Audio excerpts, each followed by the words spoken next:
Hello, welcome to the Whisky Comedian Podcast. My name's Alan Anderson, and today it's the 15th of June, which is a pretty mental day in Glasgow. The Stone Roses and Primal Scream have just been playing in Glasgow Green, and we're backstage in the Arches, and I've been joined by two of the men who made me move to Manchester to go to university. It's Hacienda legends, Mike Pickering and Graeme Park. Hello. Good evening, gentlemen. How are we? Very good. See you. Excellent. So you're up here. We're doing the Stone Roses after party. It's got the Hacienda tour going on. You guys are going to be performing in about half an hour's time in the main room. We've got Bez, we've got Rita. How's it looking for it? Oh, it'll be good. There's a lot of love for the Hacienda up here in Glasgow. Me and Mike have done stuff. I mean, I come up here a lot, but me and Mike years and years ago we were talking about the tramway gig, and it's a great city. So looking forward to it. Oh, we also did StreetRave, which is Ricky McGowan, who's part of it. We did, I think, his first ever event. That's right, yeah. That's Air Pavilion, 1989, so there's a bit of history. They're two very similar cities, people say, Manchester and Glasgow. Hard and drunken. Hard and drunken, right? Okay. So how do the gigs nowadays compare to back in the day when you were doing the Hacienda proper in the room? You tour the past 3-4 years. You've been doing the old tour ones. I think the difference for me is that I can remember these when I finished them. Well, they're different because that was in our younger years, and yeah, I mean, they're different, but they're not that much. It's a hard question, though. It's a hard question. They're not that different because people who used to come out 20 years ago still like to come out now and enjoy themselves. But you've got a younger crowd who never went to the Hacienda but want to get a little taste of it. I think the main difference now, though, is expectations a bit different. Back 20 years ago, people didn't know what to expect, and it just happened. Now, people have certain expectations, which, you know, we always live up to, or try to. Right. What are the differences in the vibe you get off of the two very different audiences that you're getting? You're getting the old folk like me, and you're getting. There's a very wide demographic. It's surprising, you know. There are people who used to go to the Hacienda or to, you know, the equivalent nights in the different cities, but there's also like people aged from 18 to 50 odd that come. So, but I think the vibe's the same. People come to have a great time to great music. Yeah, it's this escapism, isn't it? They come hedonism, and it is hedonism. I mean, you got to remember in the late 80s when the acid house thing started off. I love these. We had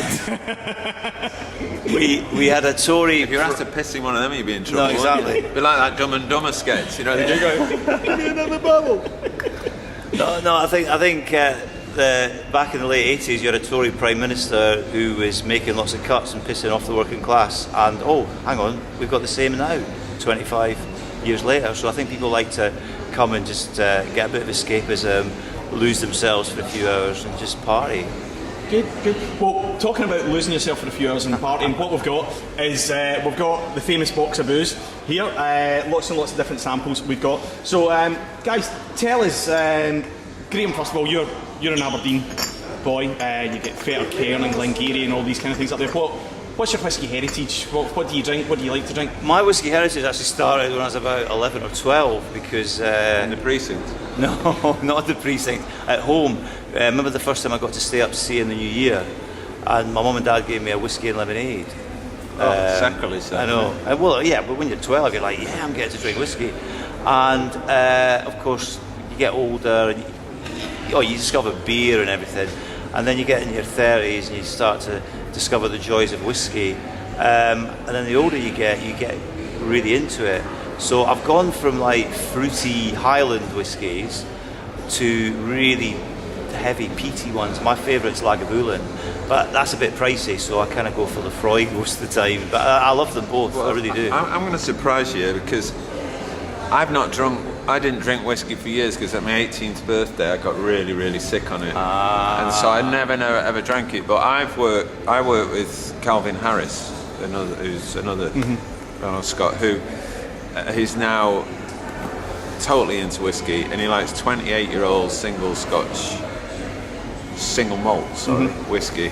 So I have been sampling it only because I've had to a little bit. I kind of get it, but it makes me feel so bad afterwards. I love getting home at 5 in the morning after driving back from a gig, and before I go to bed, I will have a large, stiff single malt.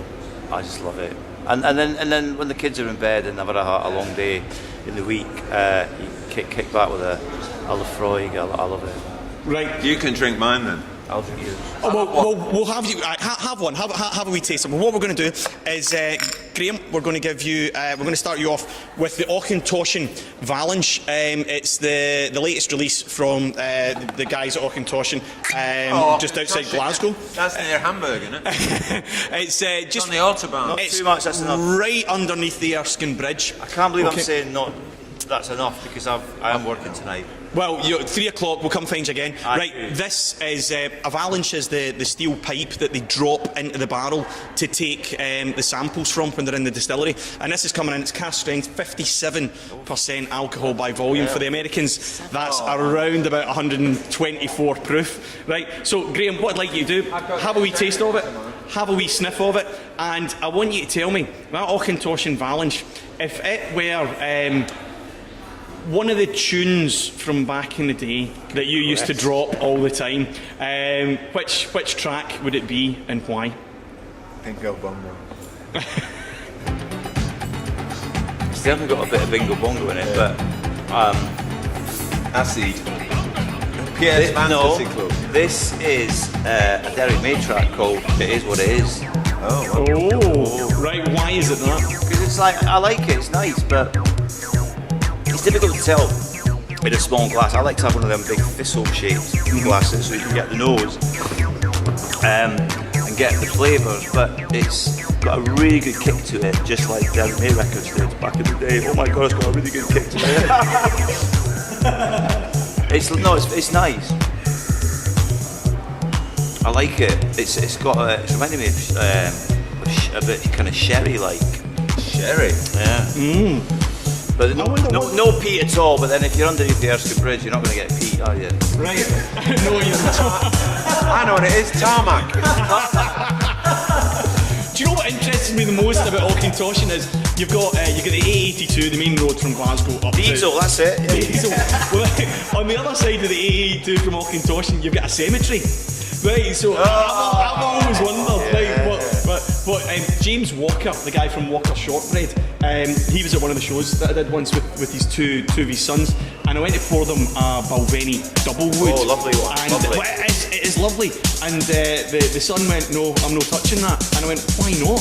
And he went, well, our garden is a big long garden, and where they take their water for the Balvenie double wood is at the bottom of our garden, and for 30 years we've been burying our pets at the bottom of our garden. So now you know where you get the Balvenie double taste from. Right, so Mike, I'm just going to let you pick any one of the bottles in there to have a wee sniff there. Go on, pick it random. Right, let's see what's he got. I've got Knob Creek. Knob Creek. That's a great. Honestly, I've had Knob Creek. Yeah, Yeah. right. In Well, America, you get it in America, don't you? Yep. I didn't know it's Scottish. It's not. It's not. It's not. It's a bourbon. It's a bourbon. I'm a big fan of bourbon. Woodford Reserve and Maker's Mark. Right. I love them. I love them. Right, so we've got an American bourbon for you there. You're not quite convinced by this one, are you? No. Right, have a wee sniff, have a tiny wee taste, and what I'd like you to do for me is tell me if it were one of the clubs. If the Knob Creek were one of the clubs that you've played in. Don't say a gay club. Then You nicked the joke there. right, so if it was one of the clubs, which club would it be and why? He's pissed off with you now, isn't he? Yeah. Okay. Oh yeah. I don't know why I'm doing all that. No. He's taking a better drink than you took, Graeme. It's got to be the gay traitor. No. Oh God, Struth. He's having palpitations. I would say Heaven. Oh, good shout. Heaven under the arches. Oh, yep. Yeah. So you'd agree with that one then? Oh yeah, Knob Creek's a good drink. Why is it heaven? Oh God. Well, Evan was a club that I used to like, and I quite like this actually. I could get used to it, and whenever it came out of heaven, it was morning, and I felt like death. And I've got a feeling in the morning I'm going to feel like death if I drink any more of this. Well, if you want to drink some more of that, we can quite happily give you the bottle because there's not much left. No. Well, guys, have a brilliant gig tonight. Thank you very much for taking your time. After you've done Glasgow, what's in the diary next? We're in London. We're in London next Friday at the Coronet. It's a massive night. Justin Robertson's on. Danny Rampling's on. Peter Hook's playing live. It's going to be a big Hacienda night. And there'll be no whiskey. 25 years ago, did you imagine that you'd still be doing this stuff? What, whiskey? No, doing the DJ and going around the clubs. I don't. I thought when I started DJing in 1984, I thought I'll give this a go for a while. And then when I started... Better than a day job, well, it is. But when I started at Hacienda with Mike in 88, I thought, well, I'll keep it going for a bit longer. And I had no idea that in 2013, fast approaching the age of 50, I'd still be doing it. But this is why I do it, for free whiskey. It's a great reason, yeah.